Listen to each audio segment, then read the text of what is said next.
Kita sampai kepada pembahasan analogi gimana rindunya Allah, kangennya Allah kepada hambanya. Itu analogi yang mungkin agak mendekati, walaupun gak pernah ada yang sama dengan Allah pastinya. Adalah kangennya ibu kepada anaknya. Jadi kalau kangennya ibu kepada kita itu pengen masakin. Kalau kangen kita kepada ibu pengen dimasakin. Itu bedanya tuh. Jadi jangan berpikir ketika Allah kangen sama kita, Allah butuh kita, enggak. Justru Allah kangen sama kita karena pengen ngasih ke kita kebaikan-kebaikan. Allah kangen kepada pendosa bukan kangen karena dia orang soleh, enggak. Karena Allah sayang sama dia. Bukan karena, kok pendosa dikangenin. Bukan, itu mah kita yang hitung-hitungan. Makanya jangan menganalogikan Allah kayak kita. Seperti kita bilang, kan suka ada yang ngomong gini, ke Allah mah gak usah banyak minta, gak enak, mending beribadah aja. Emangnya Allah tuh akan berat kalau kita minta? Kan enggak. Justru meminta kepada Allah itu ibadah. Jadi makin banyak berdoa tuh makin banyak pahala. Karena berdoa dalam agama kita itu bagian dari ibadah. Cuman namanya bukan ibadah muqayyad. Ibadah muqayyad itu kayak sholat 5 waktu, udah jelas waktunya, jelas cara-caranya. Ibadah mutlak. Arti mutlak itu lebih bebas. Kapan aja, yang dibaca bisa apa aja, bahkan kadang-kadang agak-agak capruk dikit dalam berdoa mah gak masalah ya. Kenapa dia capruk? Karena gak hafal bahasa Arabnya. Akhirnya yang didoain sebisanya dia aja, gak apa-apa semampunya. Jadi berdoa kepada Allah itu ibadah dan Allah senang banget dimintai. Sampai Allah tuh ngerasa malu kalau ada yang meminta, terus kita Allah gak mengabulkan, Allah malu. Allah punya malu, justru Allah maha pemalu. Banyak hadis-hadis Allah pemalu kan? Di antaranya kayak hadis Nabi pas Utsman datang ke rumah Nabi dalam keadaan Nabi sakit. Pas Abu Bakar datang, Nabi gak pakai baju atau pakai baju tapi gak terlalu rapi gitu, biarin aja. Umar biarin aja. Begitu Utsman yang bilang salam, Nabi langsung rapi-rapi. Udah semuanya rapi baru Utsman dibukain pintu. Ditanya kok gitu-gitu amat sama Utsman? Dah kita mah gak gitu. Kata Nabi, jangankan saya, Allah aja malu kepada Utsman. Terus Allah juga malu dalam hadis Nabi, sesungguhnya Allah malu kalau ada hambanya mengangkat kedua tangannya. Ini juga dalil bahwa berdoa boleh mengangkat tangan. Jadi gak perlu diperdebatkan lah. Gak angkat tangan boleh, menelunjuk juga boleh. Menelunjuk jangan pakai analogi culture manusia. Kalau culture manusia gini tuh merintah kan ya. Tapi kalau culture agama ini bukan merintah. Cuma Allah doang yang saya berharap gitu maksudnya. Doa kok gitu sih kayak merintah Allah. Enggak, ini mah pakai perasaan kita. Kalau pakai perasaan agama mah enggak gitu. Kan Nabi kadang berdoa gini, kadang berdoa emang enggak pakai ngangkat tangan. Kapan tuh? Kayak pas naik kendaraan. Kan enggak mungkin di atas onta gini kan. Agak-agak gimana gitu. Atau pas mau makan, Nabi pas mau makan bismillahirrahmanirrahim. Walaupun boleh ditambah Allahumma lakasumtu misalnya. Ya, atau Allahumma barik lana. Asal enggak bismillahirrahmanirrahim amutu wahaya. Kan gak harus gini, boleh juga gini, boleh gak sama sekali. Kadang Nabi juga berdoa dengan mengangkat tangan. Buktinya sesungguhnya Allah malu. Kalau ada hambanya mengangkat kedua tangannya lalu Allah tidak mengabulkan permintaannya, kan Allah malu nih. Bisa juga Nabi ngangkat tangannya gak gini, tapi gini. Kapan? Pas perang Badar. Kalau kita pas besok mau ngelamar. Jadi perang Badarnya kita nih, jomblo nih. Lamaran, itulah perang Badarnya kita. Apalagi menghadapi calon mertua yang berkumis tebal teh kan. Itu berarti menghadapi musuh yang lebih kuat daripada kita kan ya. Butuh mukjizat lah itu mah. Sehingga doanya malamnya kayak gini. Pas sudah diterima gini lagi. Itulah kita. Artinya teman-teman jangan ngelihat Allah seperti kita ngelihat makhluk. Tapi pasti Allah lebih baik daripada makhluknya. Pasti. Bahkan gak bisa dibandingin. Kalau ada ayat-ayat kayak analogi itu bukan perbandingan. Lebih kepada analogi supaya kita bisa berpikir. Dan memang Islam itu mengajarkan kita dan melatih kita berpikir. Afala ta'qilun, afala la'allakum tadhakkarun, tatafakkarun. Dan berpikirlah. Am hasibatum falyanzuru. Semuanya tentang berpikir. Jadi kalau ada istilah, udahlah gak usah dipikir-pikirin, udah taat-taat aja. Taat tapi berpikir. Jangan taat gak berpikir. Karena agama ini agama milik orang-orang yang cerdas, dibawa oleh orang yang paling cerdas di muka bumi. Dan kecerdasan itu di sini. Tapi kecerdasan doang gak cukup, harus dipadukan dengan keimanan. Baru namanya Rabbaniyah. Nabi itu cerdas banget loh. Saking cerdasnya Nabi, turun ayat 1 juz kehafal sama Nabi. Jibril datang, Muhammad dengarkan, didengarin sama Nabi. Al-An'am kan, 1 juz lebih sedikit, 11 lembar kan, 1 juz 10 lembar. Nabi dengerin, Jibril baca, udah selesai Jibril baca, Jibril naik ke langit, Nabi udah hafal. Nabi kasih tahu ke sahabat, udah turun ayat kepada saya yang lebih baik, yang lebih saya cintai daripada langit dan bumi, yaitu yang dibuka dengan Alhamdulillah. Sahabat Ibnu Mas'ud bilang, saya udah hafal ya Rasulullah.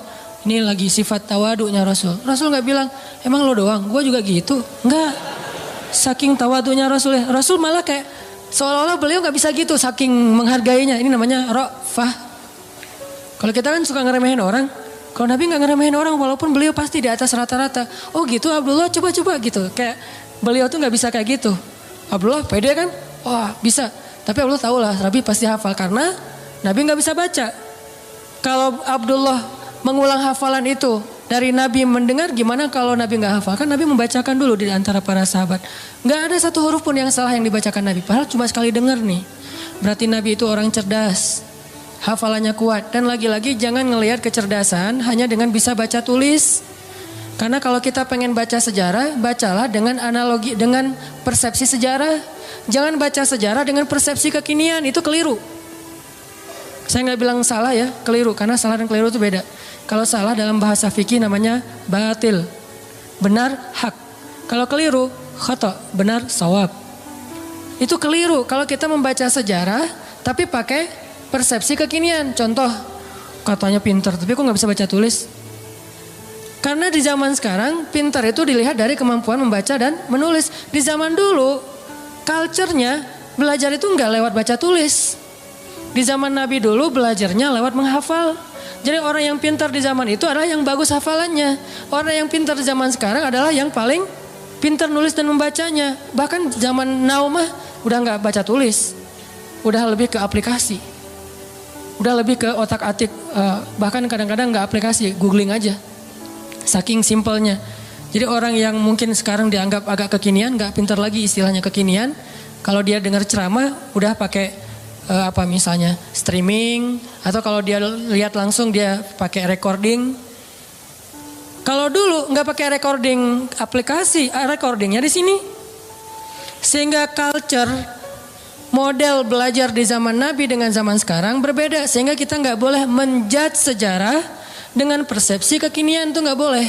Sama kayak kita menjudge Nabi menikah dengan anak di bawah umur dengan persepsi kekinian. Memang 12 tahun itu atau 11 tahun di zaman sekarang itu di bawah umur. Tapi di zaman itu coba kita baca sejarahnya lebih lengkap deh. Aisyah sebelum dilamar sama Nabi itu udah khitbahan loh. Udah jadian. Sama siapa? Sama anak seorang laki-laki yang belum beriman. Namanya anak Mut'im bin Adi. Mut'im bin Adi ini salah satu orang kafir tapi pelindung Nabi kayak Abu Thalib. Setelah Abu Thalib wafat yang gantiin Abu Thalib itu Mut'im namanya. Mut'im bin Adi. Aisyah itu udah ditunangkan sama anaknya Mut'im. Nabi gak tahu. Nabi dapat mimpi kan. Yang dapat kain sutra dari surga gitu. Nabi datang kepada Abu Bakar. Bilang ya Abu Bakar, saya bermimpi melamar Aisyah anakmu. Bagaimana pendapatmu? Abu Bakar diam-diam pergi ke Mut'im. Karena Abu Bakar sendiri kalau dilamar Nabi siapa yang bisa nolak kan ya. Nabi yang ngelamar kan. Jangankan untuk Nabi. Untuk siapa dulu teh? Julaibib aja diterima kan ya. Apalagi sekarang untuk Nabi nih. Akhirnya diam-diam Abu Bakar datang ke Mut'im. Angkat dong teleponnya. Karena gak diangkat-angkat dari tadi teh. Pas diangkat, udah apa Abu Bakar? Ini ada masalah nih, yuk kita ketemuan. Ya udah di kafe mana? Tuh dekat SM aja gitu. Ketemuan kata Abu Bakar, Mut'im nih gimana nih, saya galau berat. Saya gak enak sama kamu. Emang ada masalah apa? Kan kita udah lama berteman. Biasa aja lah gitu. Kata Abu Bakar, Muhammad kamu tahu kan? Oh ya siapa yang gak tahu? Muhammad kan ya orang yang paling mulia di Mekah. Dia ngelamar Aisyah. Mut'im senyum. Bukan kaget, bukan dasar tuh orang. Enggak, senyum. Jadi yang bete Muhammad menikah dengan Aisyah itu justru harusnya kan Mut'im kan? Bapak calon mertuanya anak Aisyah gitu. Kenapa kita yang bete nih? Orang kita gak ada hubungan apa-apa dengan Aisyah. Akhirnya Mut'im senyum. Terus Mut'im bilang, kata Abu Bakar, terus gimana menurut kamu ya Mut'im? Kata Mut'im, ya Abu Bakar, kalau gitu kita batalkan pertunangan anak kita. Sesungguhnya Muhammad lebih layak untuk Aisyah daripada anak saya. Jadi secara culture Aisyah itu emang udah waktunya menikah di waktu itu. Tapi kalau kita ngelihatnya dari angle kekinian, itu di bawah umur. Makanya jangan menjudge sejarah dari angle kekinian. Itu nggak fair. Banyak lagi adegan-adegan sejarah. Ini yang kita belajar di Al-Azhar tuh kayak gini nih, belajar berpikir, belajar berfilosofi. Kalau orang bilang filsafat itu nggak butuh, nggak, tergantung filsafatnya. Karena ada filsafat Islamiyah, ada filsafat Gharbiyah. Kalau Gharbiyah itu Western lah, filsafat sekuler. Tapi kalau Islam juga berfilsafat. Ternyata gitu ya, baca tafsir juga butuh filsafat. Saya kalau baca Al-Quran yang ada tafsirnya atau nggak pakai tafsir, misalnya baca Quran beberapa ayat yang udah ngerti gitu ya. Subhanallah, ketika kita berpikir tentang Al-Quran, kebayang hal yang luar biasa tentang kebesaran Allah. Itu luar biasa loh. Kayak saya pernah bilang ayat Allah tuh zatnya, kalau kita ke teman bilangnya orangnya gitu ya. Allah itu zatnya nggak enakan. Apa bukti Allah nggak enakan? Tuh buktinya tuh ayat sebelum tentang pengubahan kiblat, Allah mengatakan raufun, dirinya tuh rauf, arti rauf itu nggak enakan. Apa wujud nggak enakan Allah? Salah satunya ayat tentang puasa. Itu Allah nggak enakan banget tuh. Mau nyuruh kita puasa aja, perintahnya satu, tapi bahasa-bahasa untuk seolah-olah memotivasi kita itu satu lembar loh. Ya ayyuhalladzina amanu, kutiba alaikumusiyam. Makanya bacanya jangan ya ayyuhalladzina amanu, beda itu, beda intonasi, beda pesan. Tapi kalau kita baca ya ayyuhalladzina amanu, kan kata Nabi, bacalah Al-Quran dengan suara sedih kan, bukan dengan suara teriak. Kadang kita ya ayyuhalladzina amanu, tergantung khotibnya kan ya. Padahal kadang ayat itu turunnya nggak gini, tapi santai turunnya. Ya ayyuhalladzina amanu, kutiba alaikumusiyam. Wahai orang yang beriman, diwajibkan bagi kalian berpuasa. Tapi coba perhatikan kalimat berikutnya. Kayak Allah gak enakan banget. Kama kutiba alal ladzina min qablikum. Seperti telah diwajibkan kepada orang sebelum kalian. Seolah-olah Allah ngomong gini. Puasa ya, tapi gak usah khawatir, bukan kalian doang yang disuruh, yang lain juga disuruh gitu. Kayak kita bilang ke teman kita nih, lagi ada event, kita jadi panitia gitu. Terus kita sebagai ketua panitia bilang ke teman-teman kita tim, tolong angkatin meja ya. Soalnya yang lain di depan lagi beres-beresin sendal atau apalah. Tolong angkatin layar ya, tolong gulung layar ya, soalnya yang lain lagi beresin meja di dalam. Artinya bukan kamu doang yang disuruh, yang lain juga kerja, gitu kan? Saking ra'fah, nggak enaknya Allah sama kita coba. Nah kita mah enak-enak aja sama Allah, nuduh Allah macam-macam, Allah nggak adil, Allah maunya apa, Allah nggak rela saya jadi orang benar.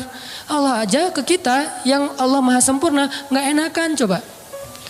Wahai orang yang beriman, berpuasalah atau diwajibkan bagi kalian berpuasa. Tapi bukan kalian doang, orang sebelum kalian juga diwajibin. Kama kutiba alal ladzina min qablikum. Ini untuk kalian bukan untuk saya. La'allakum tattaqun, supaya kalian bisa jaga diri. Kan takwa itu menjaga, wiqayah. Bisa jaga diri, maksud jaga diri apa Ustaz? Kan kata Nabi juga bagi para jomblo, kata Nabi kan ya. Kalau kalian udah sanggup menikah, menikahlah. Kalau nggak sanggup atau nggak ada yang mau sih, nggak ada hadisnya sih, nggak sanggup maksudnya. Nabi kan ngomongnya elegan ya, saya aja yang nerjemahinnya kurang elegan. Maksud nggak sanggup di sini itu bukan cuma nggak punya materi, nggak ada yang mau juga. Kan nggak mungkin Nabi bilang nggak mau ya, nggak ada yang mau ya, nggak mungkin kan? Kalau kalian nggak sanggup dalam kurung, versi saya nih, nggak punya uang atau nggak punya calon atau ada calon banyak tapi nggak ada yang mau, misalnya tutup kurung, gitu kan? Kalau kalian nggak sanggup, puasalah. Karena itu bisa menjaga diri kalian. Udah Ustadz puasa makin pengen nikah. Saya banget tuh.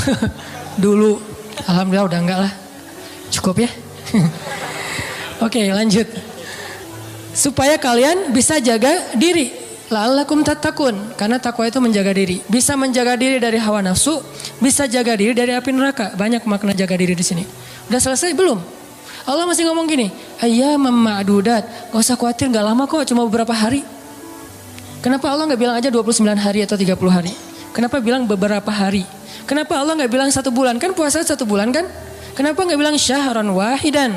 Kenapa ayyaman ma'dudat? Karena pengen ngasih angle bahwa ini ringan, cuma beberapa hari doang kok. Lagian puasa kan bukan bulanan, harian. Sanggup gitu puasa bulanan?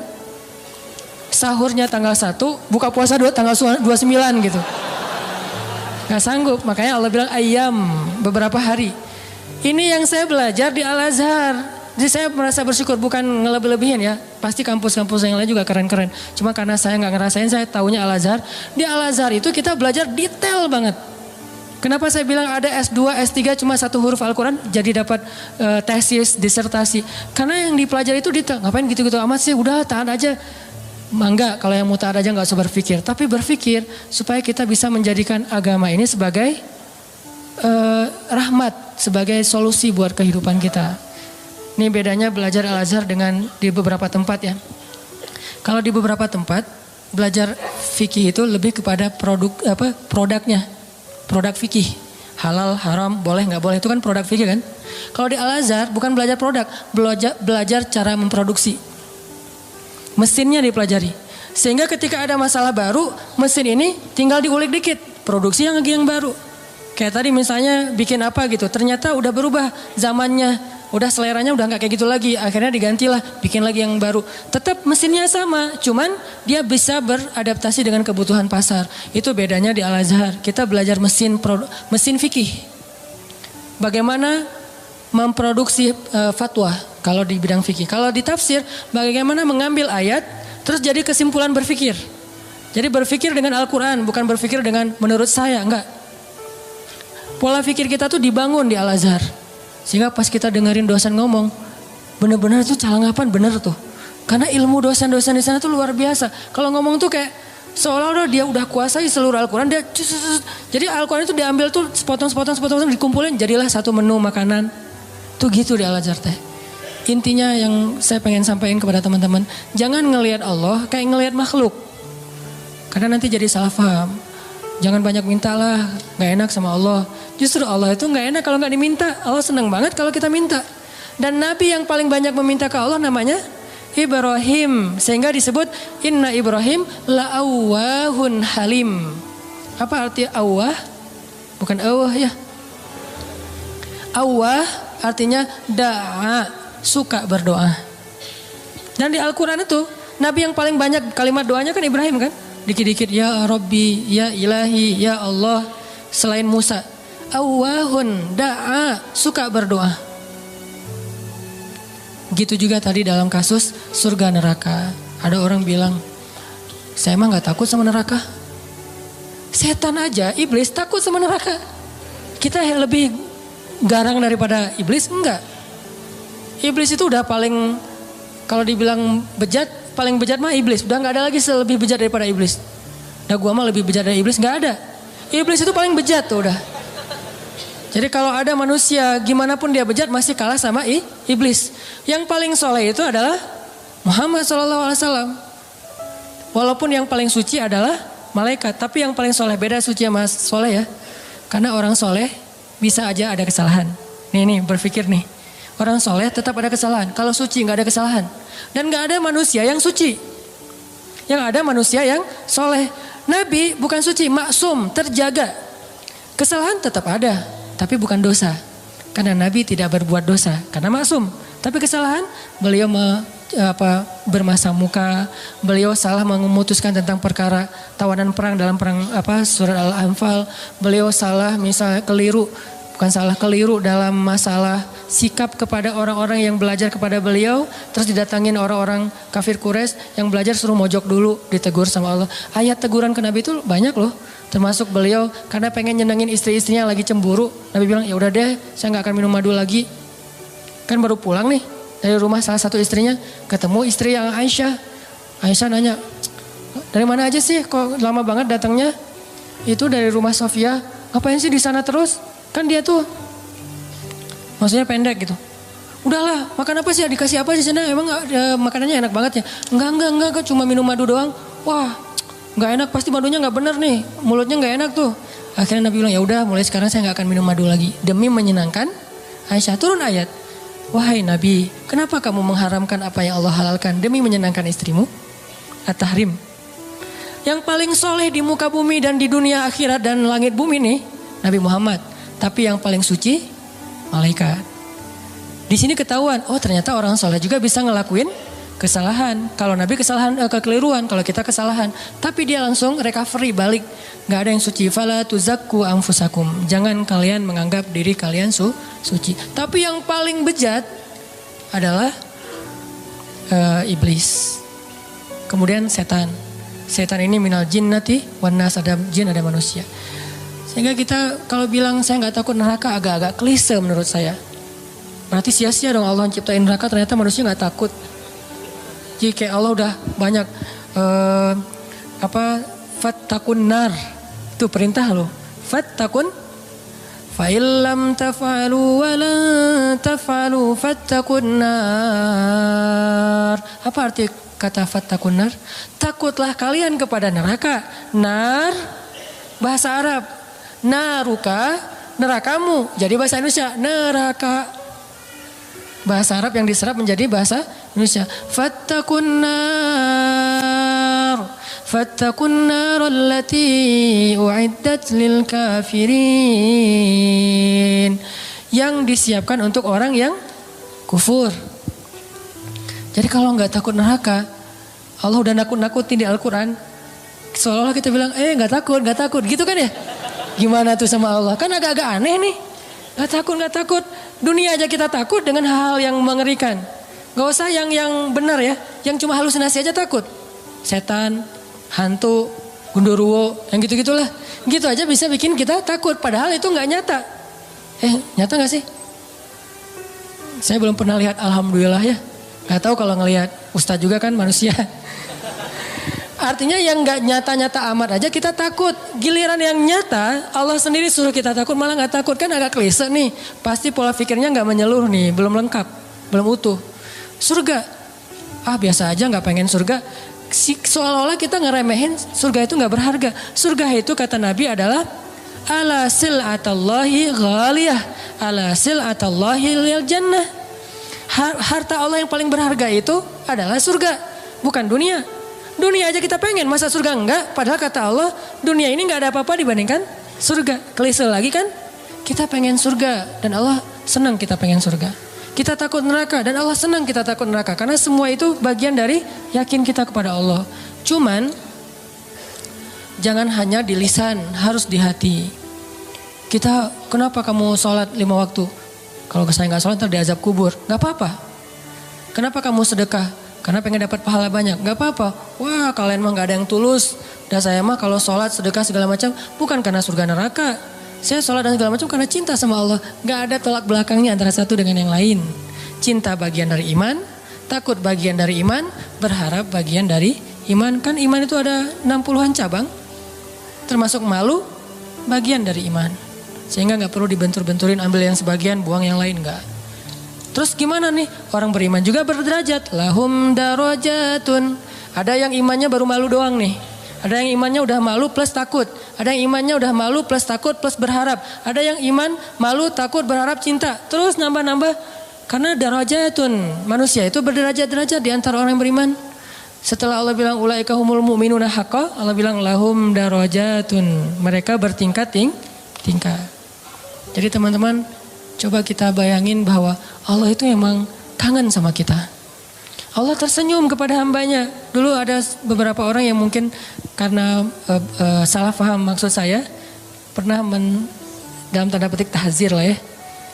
Dulu saya pernah mengalami masa-masa tahzir tapi dicuekin. Katanya Allah senyum. Apa Anda waras? Allah kok senyum? Ada banyak hadis Allah tersenyum. Salah satu hadis Allah tersenyum itu hadis tentang doa safar kan? Ketika Ali bin Abi Thalib naik ke atas kendaraan bilang Allahu Akbar. Duduk di atas kendaraan mengatakan Alhamdulillah.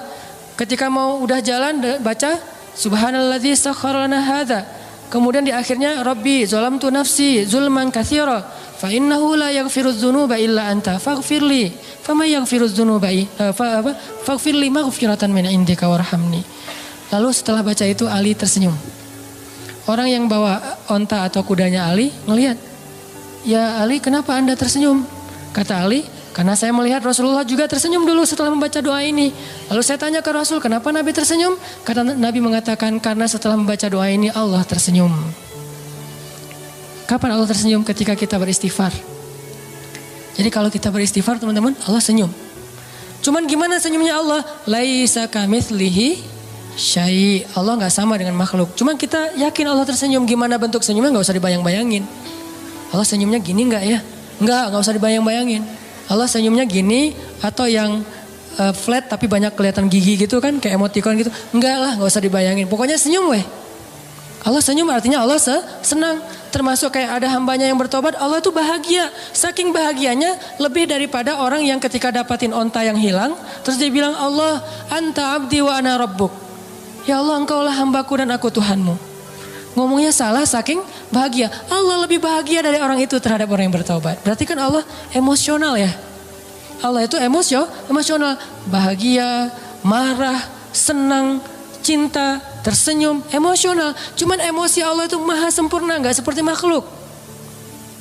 Sehingga kita coba melibatkan emosi kita dalam berinteraksi dengan Allah. Jangan flat lah. Masa kita katanya cinta tapi flat. Hambar, kayak plain gitu, kayak jalan tol, kan nggak enak ya. Pernah kenal ada orang yang flat, sama teman misalnya flat banget tuh, nggak ada ekspresinya. Kita kasih hadiah, ya makasih. Nggak ada ekspresinya nih orang. Terus kalau ada masalah, dia ada masalah nggak ada masalah, ya gitu mukanya tuh, nyebelin, kayak muka saya. Kenapa ada orang kalau ketemu saya di awal-awal tuh kayak sebel gitu. Karena mungkin muka saya tuh kayak bakatnya nyebelin. Tapi kalau udah kenal enggak lah ya. Makin nyebelin. Ini ada orang flat banget nih. Flat banget. Dia kasih hadiah biasa aja. Dapat masalah diledekin juga dia biasa aja. Paling gak enak kalau punya pasangan kayak gini nih. Gak ada ekspresi-ekspresinya. Ada juga yang ekspresinya lebay. Kasih hadiah dikit, wah segala macam. Ada masalah dikit, nangisnya wah kemana-mana. Misalnya ada yang kayak gitu teh. Nah Allah yang paling ideal perasaannya. Yang paling ideal zatnya. Yang paling ideal kebaikannya. Paling ideal aja pokoknya. Jadi kita coba melibatkan emosi kita ketika kita berinteraksi dengan Allah. Allah kangen sama kita. Cuman kangennya Allah karena pengen ngampunin dosa-dosa kita. Kata Nabi setiap sepertiga malam Allah turun ke langit dunia. Terus Allah manggil-manggil. Saya kalau ngebayangin ini Allah manggil-manggil. Coba ya. Allah manggil-manggil. Duh.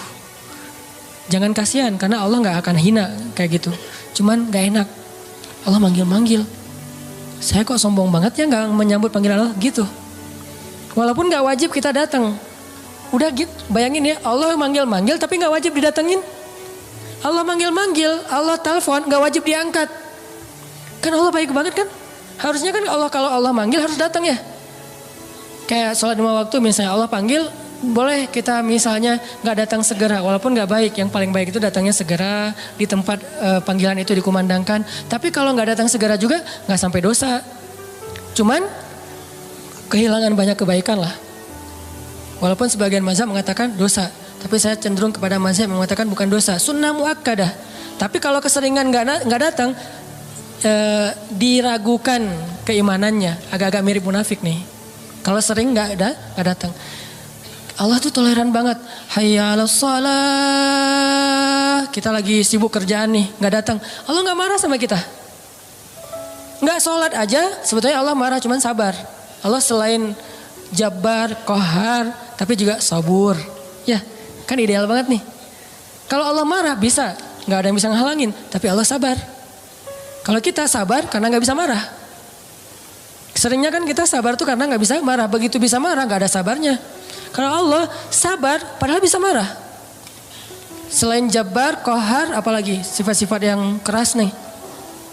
Muntakim, tapi di sisi lain sifat Jamal. Makanya ada sifat Jamal, ada sifat Kamal. Sifat Jamalnya Allah apa?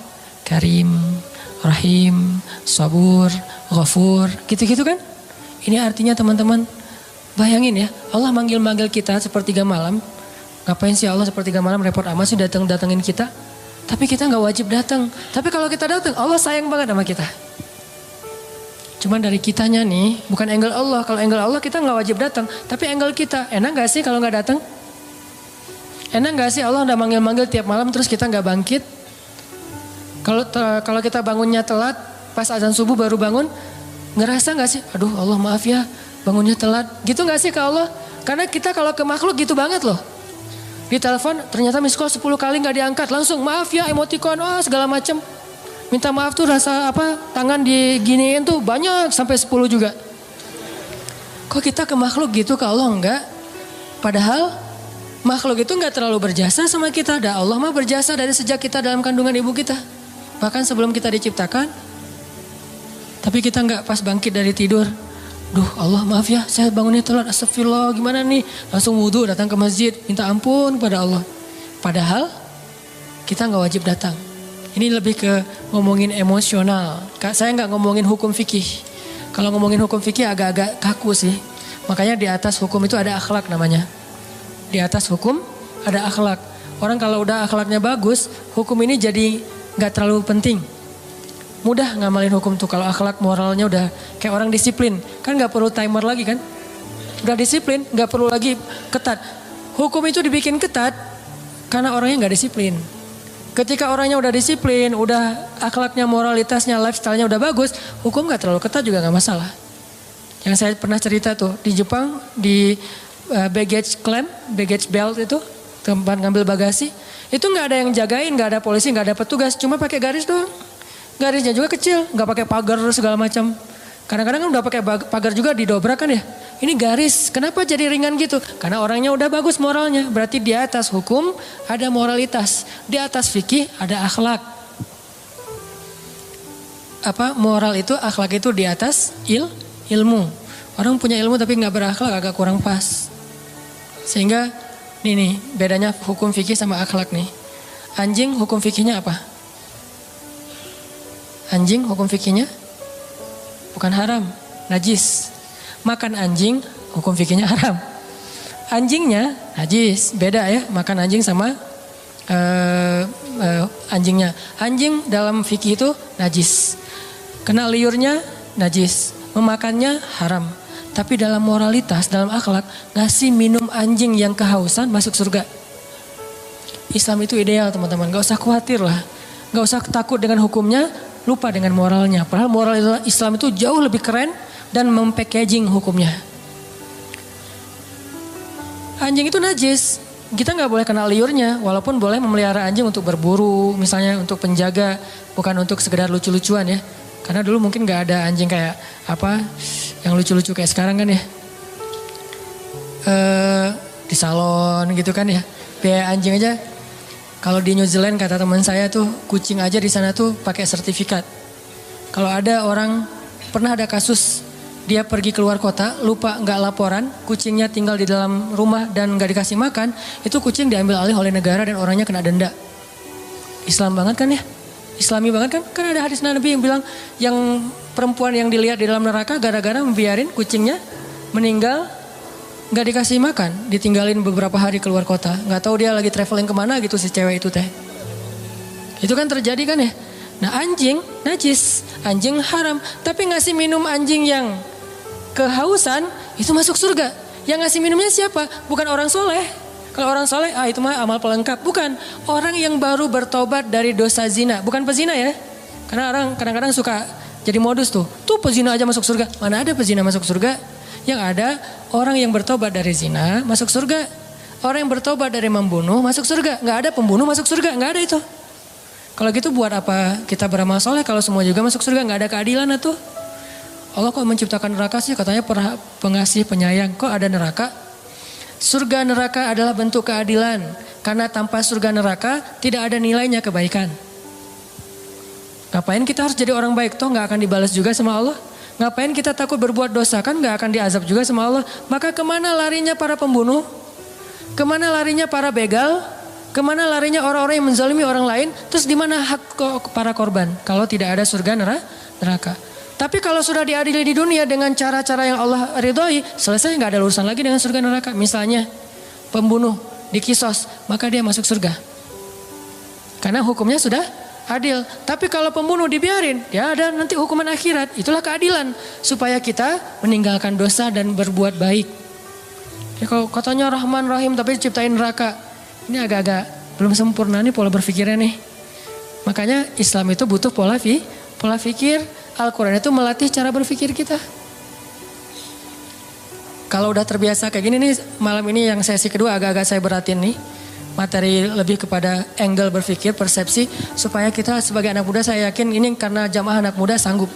Kalau jamaahnya udah usia sekian, mungkin saya gak akan ngomongin pola pikir. Lebih kepada ngomongin masalah sakaratul maut atau apalah.